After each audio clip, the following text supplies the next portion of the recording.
korupsyon sa DPWH, flood control, ghost projects, goes beyond our times. GMA, Pinoy, times, meron ng mga flood controls, meron ng mga ghost projects. Marami po yan. Kaya marami po kami na-imbestigahan, nakulong, na-expose, napatanggal ng mga at nakasuhan especially. Wala po akong tinatago, so I am happy to assist them in any way, shape, or form. I have given the ICI full authority, if they deem fit, to release the video of my testimony. It's pure fabrication and pure lies. It's one to formally request for an executive session. Do you consent that the Commission may share this letter request to the public and other forms of mass media? Yes, sir. Nothing to hide, pero takot to itong ilabas ang video kung ano mga napag-uusapan. At apang tao, hindi atakbo. Nothing to hide. Dadagan ang Dito News Update. Dadagan Welcome back. Nagbabalik ko tayo mga kabayan dito sa ating munting bahay. Danagan Balita Reaction Video News Update. Sa mga hindi pa po nakapag-subscribe na ho kayo. Paliguan ng maraming likes, buhusan ng maraming komento, reaksyon, opinion, suggestion. At the same time mga kabayan, i-share nyo po ang video ito. Sa mga bagong salta po, pindutin ang notification bell at yung ating subscribe button dyan para mas lalong dumami pa po tayo at marami ang makakaalam sa mga latest o di kaya sa mga komprehensibong balitaan, impormasyon dito lamang ho sa mundo ng social media. Sa inyong tinatambayan lagi ang Danagan Balita Reaction Video News Update.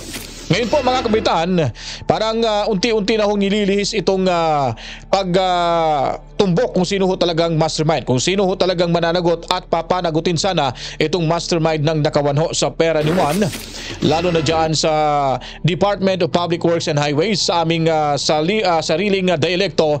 Ito'y tinatawag ko naming Department o Daghang Projects. Why human mga kabalitaan? So may resibo tayo niyan dahil nga po sa mga lumalabas sa mga ghost flood control projects at substandard mga kabalitaan. Itong si Martires, sinisisi ho nila ngayon dahil daw pabaya na hindi daw nila inaksyonan, hindi daw inaksyonan ni Martires yung mga dating reklamong natatanggap ho nito sa kanyang tanggapan na dadaw ito yung pangalan nitong si Eric Yap, itong si Gajola, si Dracula ko mga kabalitaan. Sa pagkakaintindi ho natin dito, para bagang medyo may medyo may paglihis yung itong usapin na ito. Para naman ho mabago yung pag-uusapan mga kabalitaan sa mainstream media at sa social media. Pero hindi ho tayo mawawala ho doon. Pakikinggan muna natin yung balita mula ho sa Billionaire News Channel kung bakit ho sinisi dito si Ombudsman Martires at bibigwasan ho natin, komentaryohan ho natin dito at ipapaliwanag kung ano nga ba yung kabuang istorya ho dito mga kabalitaan. Sa halip na magsilbing tanod laban sa katiwalian, si dating Ombudsman Samuel Martires pa raw ang dahilan ng korupsyon sa DPWH. Ayon sa source na kusang lumapit sa Billionaire News Channel, matagal na nilang inireklamo ang bulsahan ng kontrata ng mga kongresista pero hindi raw sila pinansin. Narito ang exclusive agenda report ni Joash Malimban. Bakit hinayaan nila na ngayon lang lumabas itong billion o billion na korupsyon? Ano bang ginagawa ng Ombudsman before? Umupo lang sa lamisa nila dyan, maghintay lang ng compliance. Pag DPWs, okay lang. Isa si former Ombudsman Samuel Martires sa mga umano'y dahilan kung bakit tila sumabog ang korupsyon sa Department of Public Works and Highways. Yan ang paninindigan ni Dr. John Chong, ang presidente ng anti-corruption NGO na Task Force Kasanag. Bago pa man daw kasi pumutok ang flood control scandal, laganap na umano ang korupsyon sa DPWH. Ayon kay Chong, 2022 pa lang, lumapit na sila sa Office of the Ombudsman para ihabla sina Benguet Representative at Noy House Committee on Appropriations Chairperson Eric Yap, ako Bicol Party List Representative Zaldico at CWS Representative Edwin Guardiola. Dahil umano yan sa mahigit 50 billion pesos worth of DPWH projects na nakubra lamang daw ng 3 kongresista noong 2021. Pero ani Chong, tila isinantabi lang daw ni former Ombudsman Samuel Martires ang kanilang reklamo. Ano ba klaseng ombudsman sila ni Martires that time? Ba't tinayaan nilang lumaki ang baha? Ba't tinayaan nilang 100 billion o pilang billion ang nalustay? Hindi pa ba mananagot ang ombudsman dyan? Hindi pa ba mananagot ang COA dyan? Just my question. Kailangan pa sagutin ng ombudsman before kasi nag-file na kami. Ang request namin, Sir Ombudsman, the task force ko sana kailangan ng tulong nyo for fact-finding. Mutuproof. Yung hindi naman kami investigador. Kung kami pupunta doon, baka nabaril pa kami ng mga kontraktor at congressman dyan Ayon sa isinumiteng liham ni Chong sa Ombudsman noong 2022, stockholder umano si Yap ng Earthyard Corporation. Isinasaad sa liham na importer at supplier daw ng unpatented o fake materials from China ang nasabing kumpanya base raw sa kanilang investigasyon at mga hawak na dokumento. Ayon pa sa liham, Earthyard ang supplier ng mga materyales at majority ng mga umano'y slope protection projects na napunta sa Fesco Incorporated. Ang kumpanyang ito, pagmamayari ng isang Robert Inson na ani Chong ay asawa ni Effie Vanessa Yap Inson na kapatid ni Congressman Yap at dati na ring tumakbo bilang 5th nominee ng ACT-CIS Party List noong 2022. Dagdag pa sa liham ni Chong noong 2022, majority umano ng budget para sa 2021 slope protection projects ay allocated kina Yap, Ko at Guardiola. Binibenta raw ng 3 kongresista ang mga kontrata sa mga kontraktor sa halagang 30%. Well, the evidence, based to the evidence na hawak namin kasi kami nagbabase sa Right. So, puputulin natin to at pag-usapan natin ito mga kabaitan. Bigyan natin to ng sapat na oras. Dahil nga po, ang sitwasyon nito, sabi daw ni Dr. John Chong, yung president ng Task Force Kasanag, na sila po ay lumapit dito sa Ombudsman at inireklamo itong mga nababanggit na mga tunglisista, mga kabalitaan. At ayon pa sa aligasyon nito ay hindi daw pinapansin. Pinabayaan lang daw at hindi imbestigahan itong kanilang reklamo ni former Ombudsman Samuel Martires, mga kabalitaan. At ako po ay nagtataka dito kung bakit niya po sinabi dito sa mga panahon na ito na kung saan po ay talagang lagana po yung nakawan ng pera ni Juan dyan sa DPWH, mga kabalitaan. Kung sila po ay nagre-reklamo sa panahon pa ni Tatay Digong Duterte, sila po ay meron hong binuong Presidential Anti-Corrupt Commission, mga kabalitaan. Ba't hindi ho sila lumapit sa PACC na hawak dati nito ni Secretary Grico Bilgeca, mga kabalitaan? Ba't hindi ho sila lumapit ho doon? Kung talagang sincere ho sila at gusto talaga nilang papanagutin yung mga nababanggit na mga pangalan, ba't hinayaan lang ho nila? Kasi tingin nila pinabayaan daw nito ni Martires. Ba't hindi ho nila ito inilapit sa PACC para maimbestigahan ho, mga kabalitaan, ni Grico Bilgeca? In fairness ho dito ni Ombudsman Martires, mga kabalitaan, hindi pa ho natin narinig yung kanyang reaksyon patungkol ho dito.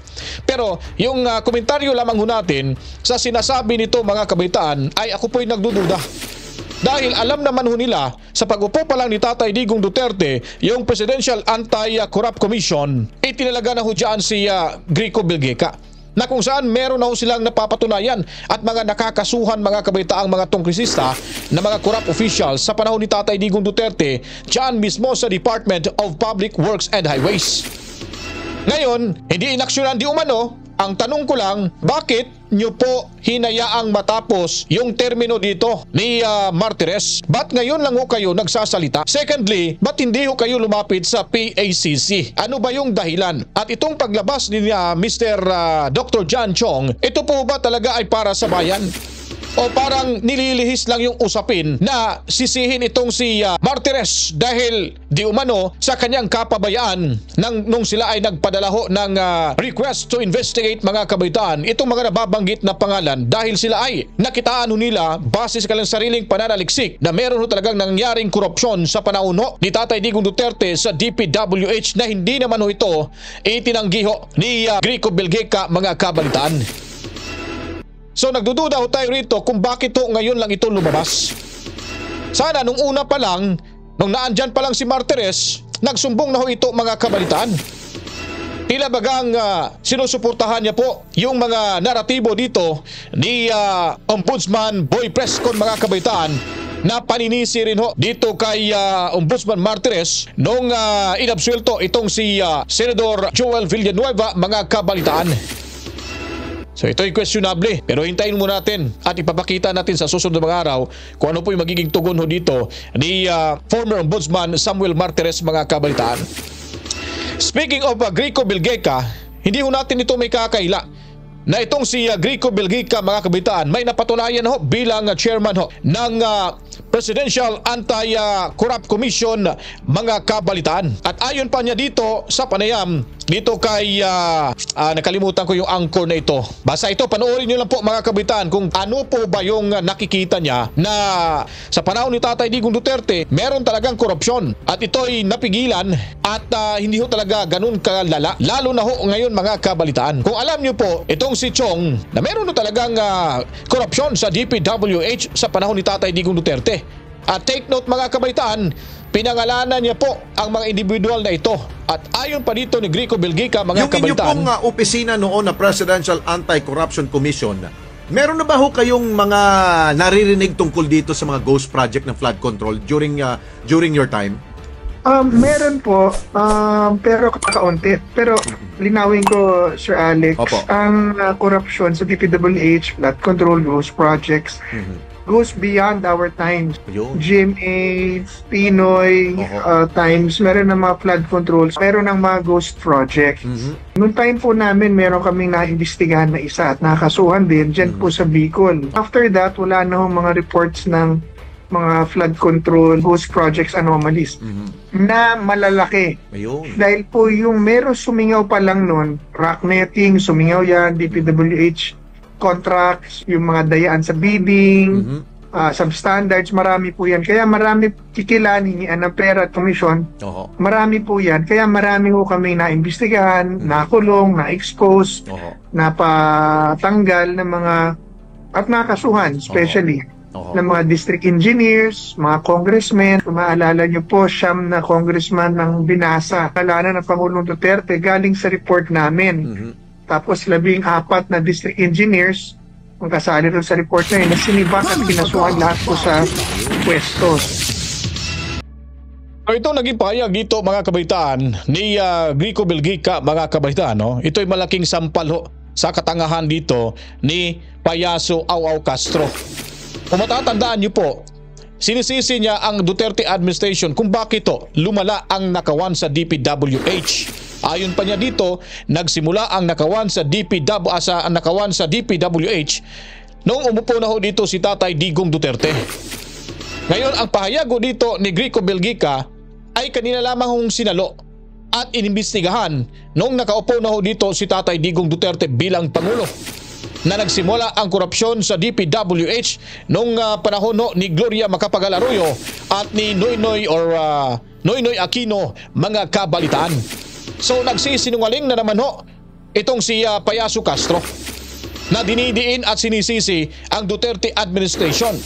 Klarong-klaro ho, ito yung totoong paninira ho mga kabalitaan na gumagawa ng istorya na wala naman hong resibo na hindi mapapatunayan kung katatay Digong Duterte ba nagmula ho ang nakawan sa Department of Public Works and Highways.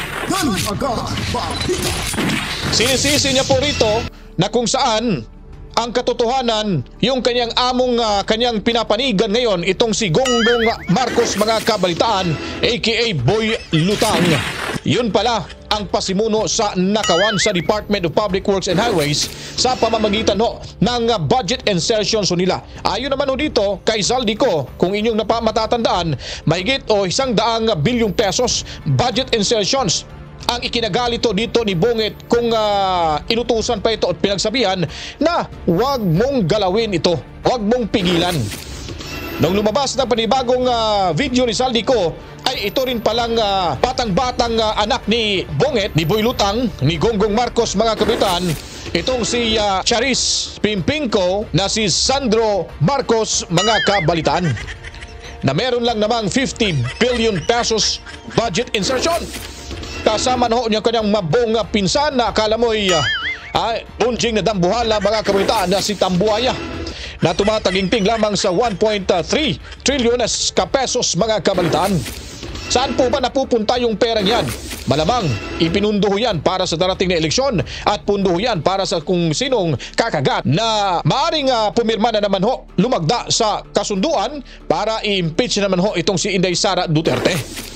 Yan ang maaring nakikita ho nating dahilan. Ito mga insertion na ito mga kabalitaan. Mantakin niyo po, kabatang bata pa ho itong si Charis Pimpinko Sandro Marcos. Alam na ho kung paano kumalimbat ng pera ni Juan mga kabalitaan. Tapos sinasabi pa dito ni Payaso Castro na talagang ubod ng kasinungalingan, kawalang galang, kawalang respeto, kawalang mudo, lalo na ho, isang bastos na parang walang pinag-aralan, abogada pa namang tinuring itong payasong ito, mga kabalitaan. Na matapang daw itong si Sandro Marcos dahil, mga kabalitaan, humarap po siya sa ICI matapos idinawit, ikinaladkad yung pangalan na meron daw 50 billion pesos na budget insertions, at sinaway niya pa dito si Congressman Pulong Duterte dahil hindi daw magpapaimbestiga. Ipapakita ho natin sa inyo kung paano naman ho tayo binudol nito. Naniwala na sana yung taong bayan sa sinasabi ni Payaso Castro, mga kabalitaan, na itong si Sandro Marcos aka Charis Pimpinko matapang atao, hindi atakbo, mga kabalitaan. Totoo nga, pumunta nga siya sa ICI. Pakitang tao lang pala para sabihin na siya ay may bayag, mga kabalitaan, na haharap dyan sa ICI para pagpabulaanan yung akusasyon ni Zaldico. Ito naman hong si Boy Prescon Rimulya, sabi niya AI generated naman ho. Napakatanga talagang mga nasa kabinete itong si Bonget na nahawaan na ho nito, mga kabalitaan, ang mga kasamahan. Lalo ng anak, bata pa lang tinuruan na paano magpakayaman sa pera ni Juan, mga kabalitaan. So pumunta mo siya sa ICI. Ano bang ginawa niya doon sa ICI? Papakita muna natin to dito sa inyo, mga kabalitaan. Ang sinasabi ho dito ni Payaso Au Castro kung saan ipinagmalaki niya pa at ipinagmalaki daw ng mag-asawang Boy Lutang at itong si Girl Bangag, mga kabalitaan. Panoorin ho natin kung gaano ito katapang itong si Charis Pimpinko, mga kabalitaan, aka, which includes the use of the recording, transcript, affidavits, and document in this hearing as evidence in any court or legal proceeding. Do you consent to the recording? Yes, sir, I do consent to the recording. Do you also consent that we live stream this hearing or subsequently air it on a later date on television and other forms of mass media, including social media, in accordance with the ICI live streaming guidelines? With regards to that, sir, I'd like to defer to my counsel. Yun. For the record, good counsel, can you please state your name and your position? Kasi kung matapang ho ataong, mga kabalitaan, itong si Sandro aka Charis, hindi atakbo, kahit anong mga katanungan na itatanong ho dito sa mga commissioner na ito, hindi ho talaga ito aatras at hindi ho ito mag-call a friend, mga kabalitaan. Hindi ito magpasaklolo sa kanyang legal counsel, mga kabalitaan. Kasi siya yung may first information, first hand information. Siya yung nakakaalam. At sabi niya dito, mga kabalitaan, sa mga media na itong payag ni Sandro o ni Dracula ko ay isa lamang hong gawa-gawa, fabricated story lang ito, mga kabalitaan. Walang resibo, walang ebidensya, paninira lang daw ito, mga kabalitaan. Unahin muna natin, ipakita ho natin tong video ito. Andito ako to lend anything that I know that will aid the ICI in their investigation. As I said, wala po akong tinatago, so I am happy to assist them in any way, shape, or form.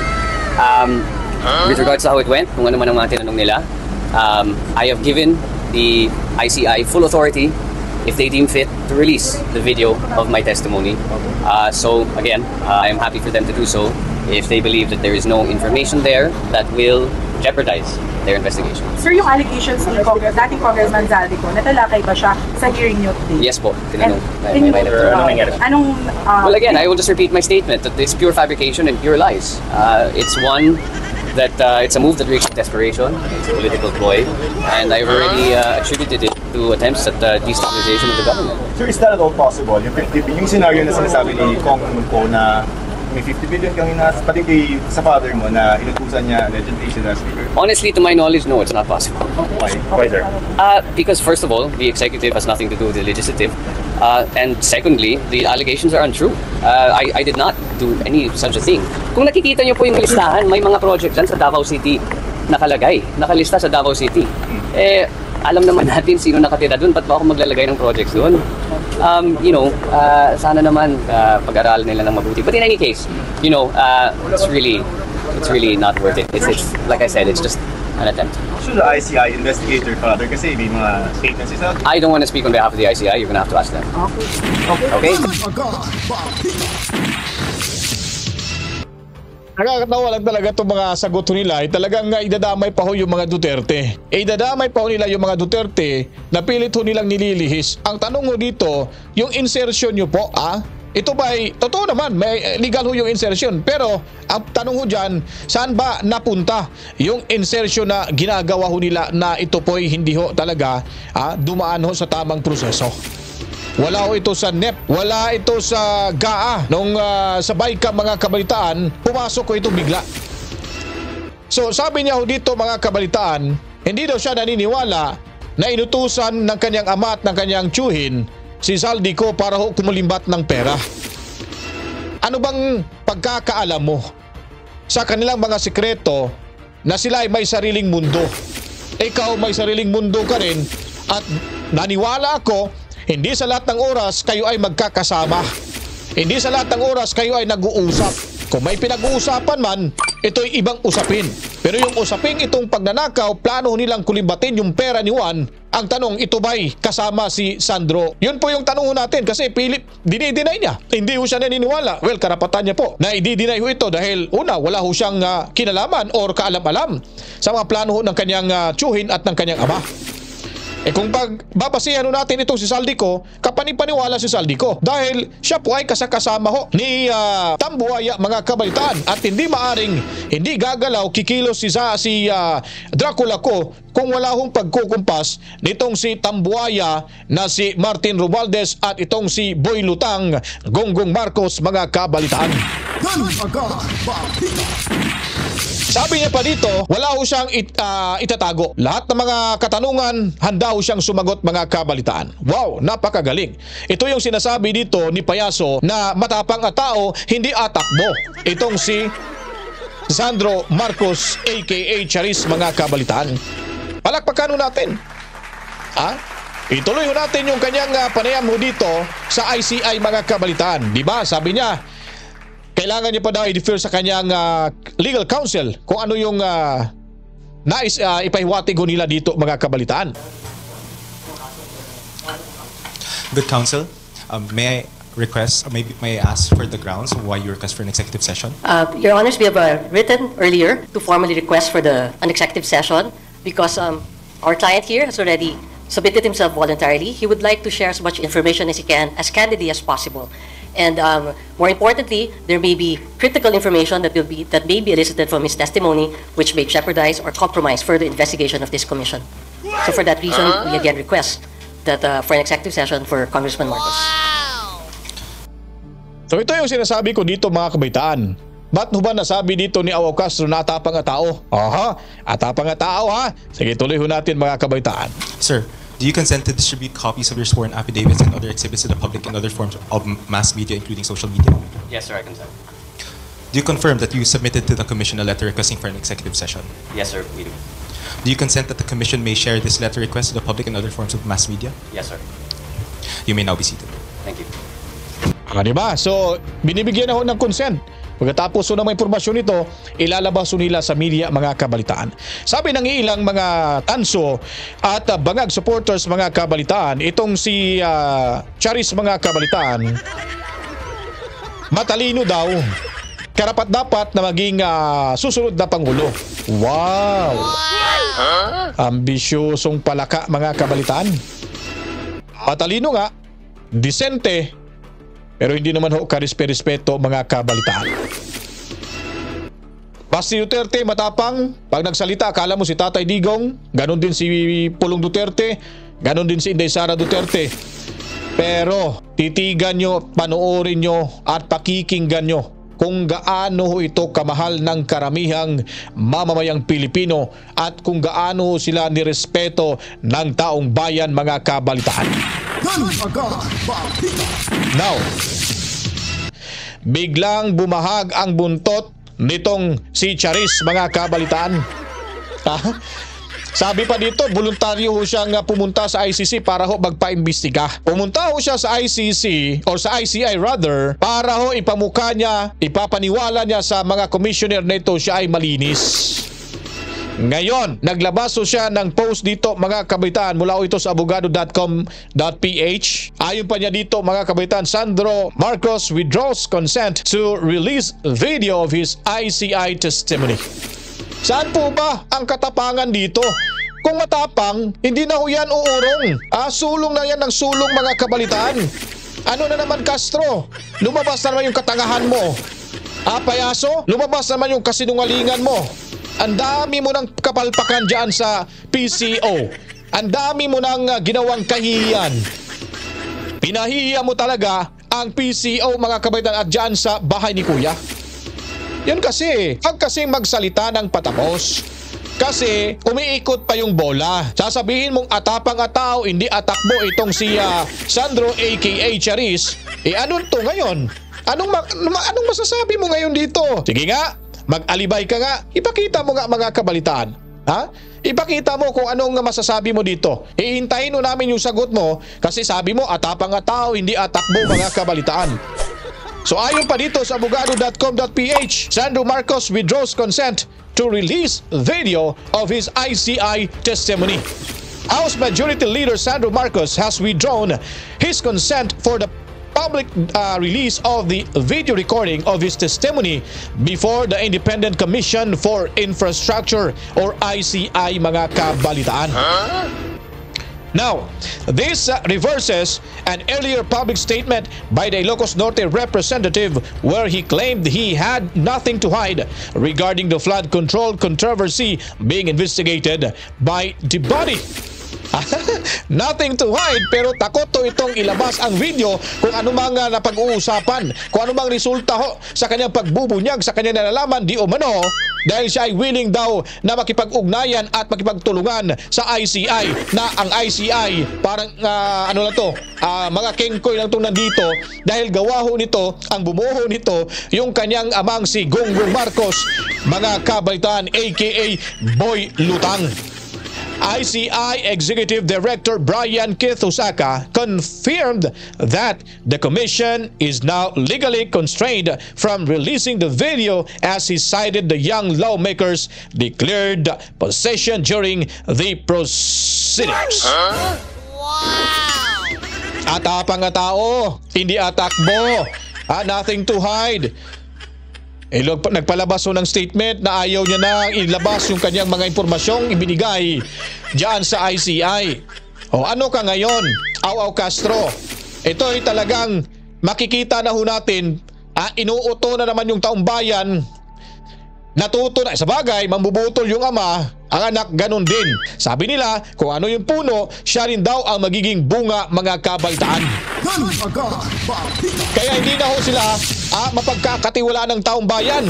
Atat na yung taong bayan na malaman kung ano yung kanyang ibubunyag sa harap ng mga commissioner ng ICI dahil ito ay nangako ho, nanumpa ho siya para i-release yung kanyang video kung ano man ang kanyang ibibigay na impormasyon, isisiwalat na impormasyon para matumbok kung sino ho talaga mga kabalitaan ang dapat makakasuhan at pakakasuhan na sa madaling panahon mga kabalitaan.